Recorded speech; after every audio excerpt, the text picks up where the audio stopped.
प्रधानमंत्री नरेंद्र मोदी और बांग्लादेश सरकार के अंतरिम सलाहकार मोहम्मद यूनुस के बीच थाईलैंड में बिम्स्टेक समिट से इतर द्विपक्षीय वार्ता हुई। इस दौरान दोनों ही नेताओं के बीच क्या क्या बातचीत हुई, इसे लेकर विदेश मंत्रालय ने विस्तृत जानकारी दी है। मोहम्मद यूनुस उन्होंने रिक्वेस्ट की है नरेंद्र मोदी से मिलने की और बिहाइंड द कर्टन्स ये बातें चल रही हैं, लेकिन फिर इंडिया ने इस पर इनकार कर दिया क्योंकि इंडिया की तरफ से कोई ऐसा हमें जेस्चर नजर नहीं आया कि इसके ऊपर यस किया जाए। जयशंकर ने यूनुस को कहा कि हम आपका ख्याल करेंगे बिकॉज हमारी जो कोस्ट लाइन है in the bay of Bengal वो सबसे ज्यादा, दैट इज 6,500 किलोमीटर। कि बांग्लादेश में अल्पसंख्यकों के जो हालात हैं उस मुद्दे को उठाया गया। पीएम मोदी ने मोहम्मद यूनुस के साथ मुलाकात में इस मुद्दे को खुलकर उठाया। उन्होंने गहरी चिंता जताई है। पीएम ने आशा जताई है कि बांग्लादेश सरकार करेगी और अपनी जिम्मेदारी अच्छे से निभाएगी। उन्होंने बताया कि पीएम मोदी ने लोकतांत्रिक, स्थायी, शांतिपूर्ण, प्रगतिशील और अधिक समावेशी बांग्लादेश के लिए भारत के समर्थन की प्रतिबद्धता जताई है। उन्होंने बांग्लादेश के साथ अधिक सकारात्मक और निर्णायक संबंध स्थापित करने की भारत की इच्छा से भी यूनुस को वाकिफ कराया। इस दौरान शेख हसीना के मुद्दे पर भी चर्चा हुई। बांग्लादेश ने शेख हसीना के मुद्दे को उठाया था, लेकिन फिलहाल इस पर कुछ भी कहना उचित नहीं होगा। मिस्त्री ने बताया कि पीएम मोदी ने यह भी सुझाव दिया है कि इस तरह की बयानबाजी से बचना चाहिए जिससे अकारण द्विपक्षीय संबंध खराब हो। और क्योंकि बांग्लादेश की जो सिचुएशन है वो इस वक्त इकोनॉमिकली बेहतर नहीं है और जो ट्रम्प की तरफ से उनको पहले ही झटका मिल चुका है, देश को इंडस्ट्री उनकी कहा जा रहा है कि नीचे आ चुकी है। पाकिस्तान से बहुत अच्छे रिलेशंस हो चुके हैं और जहाँ तक ट्रैवल्स का दोनों कंट्रीज़ के बीच फ़्लाइट्स ओपन होने का, स्टूडेंट्स एक्सचेंज या आर्टिस्ट एक्सचेंज का, वो तो बड़ा ज़बरदस्त जा रहा है। लेकिन इकॉनमी को पाकिस्तान कैसे सही कर सकता है या संभाल सकता है बांग्लादेश की, क्योंकि पाकिस्तान को तो अपनी इकॉनमी संभालनी है।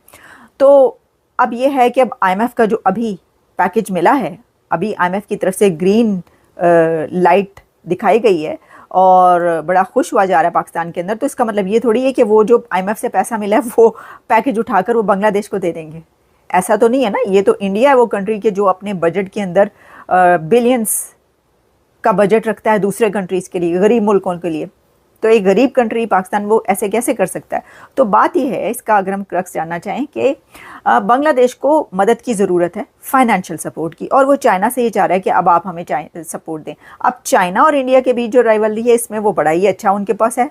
ये तो एक वे कि हाँ जी ठीक है, आप नहीं ओके, आपने हमें जो है वो मतलब ये कि आप हमें जो है वो नहीं पसंद कर रहे या हमसे नहीं कर रहे, तो ठीक है, हम आपके राइवल की तरफ चले जाते हैं।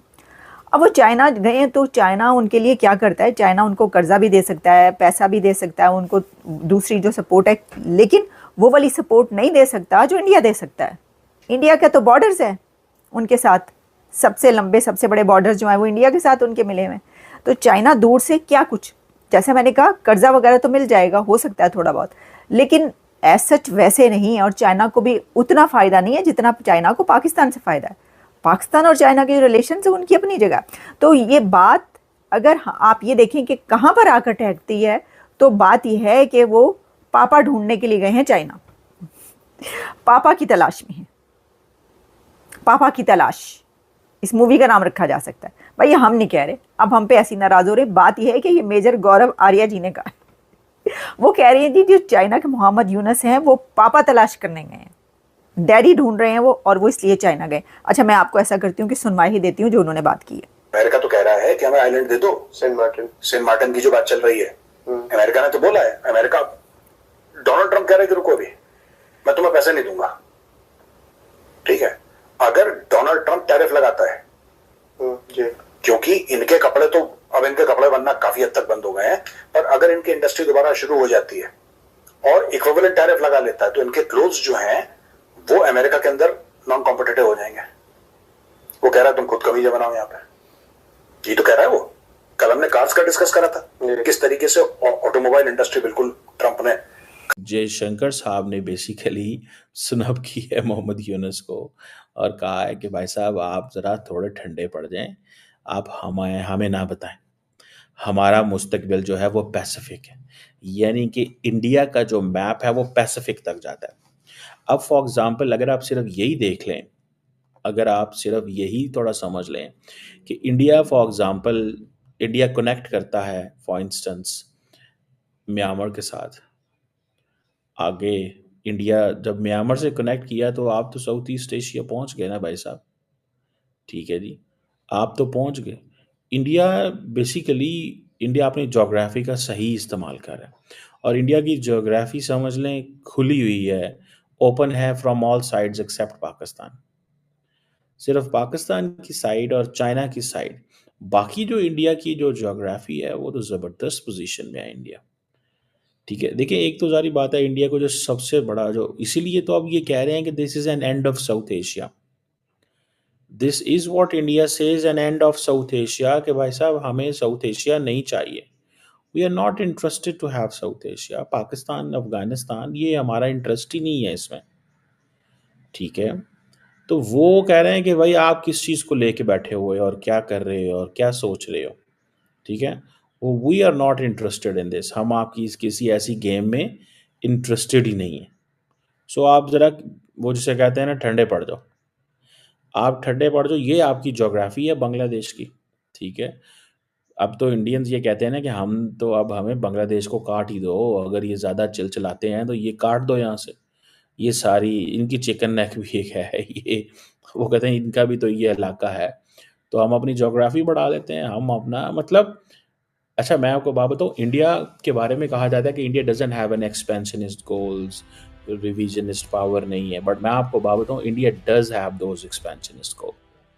हेलो फ्रेंड्स, लेटेस्ट क्रिकेट में आपका स्वागत है। दोस्तों, विदेशी मंत्री एस जयशंकर ने थाईलैंड में बमस्टक सम्मेलन के दौरान मोहम्मद यूनुस पर लगाम कसी है। उन्होंने कहा है कि भारत बहुत क्षेत्रीय तकनीकी और आर्थिक सहयोग के लिए अपनी जिम्मेदारी को अच्छी तरह समझता है। उन्होंने यह भी याद दिलाया है कि बंगाल की खाड़ी में भारत की सबसे लंबी तट रेखा है, जिसकी लंबाई करीबन 6,500 किलोमीटर है। एस जयशंकर ने आगे कहा कि भारत का पूर्वोत्तर क्षेत्र बिम्स्टेक के लिए एक कनेक्टिविटी हब बन रहा है। यह सड़क, रेलवे, जलमार्ग, बिजली ग्रिड और पाइपलाइनों का बड़ा नेटवर्क तैयार किया जा रहा है। उन्होंने यह भी बताया कि राजमार्ग पूरा होने के बाद भारत का पूर्वोत्तर क्षेत्र सीधे प्रशांत महासागर से जुड़ जाएगा, जो बहुत बड़ा बदलाव लाने वाला कदम होगा। बांग्लादेश के मोहम्मद यूनुस के हालांकि बयान से पूरा पूर्वोत्तर भारत में नागरिक नाराज़गी बढ़ गई है। असम के मुख्यमंत्री हिम्मत बिश्व शर्मा ने उनके बयान को भड़काऊ और निर्दयी बताया। अब पाकिस्तान मीडिया चर्चा कर रहा है, देखो जयशंकर के एक बयान ने यूनुस की हवा टाइट कर दी है। तो आपका इस वीडियो पर क्या कहना है, आपका क्या राय है, प्लीज़ हमें कमेंट करके ज़रूर बताइएगा, और चैनल को सब्सक्राइब करना ना भूलें। मिलते हैं नेक्स्ट वीडियो में, तब तक के लिए जय हिंद।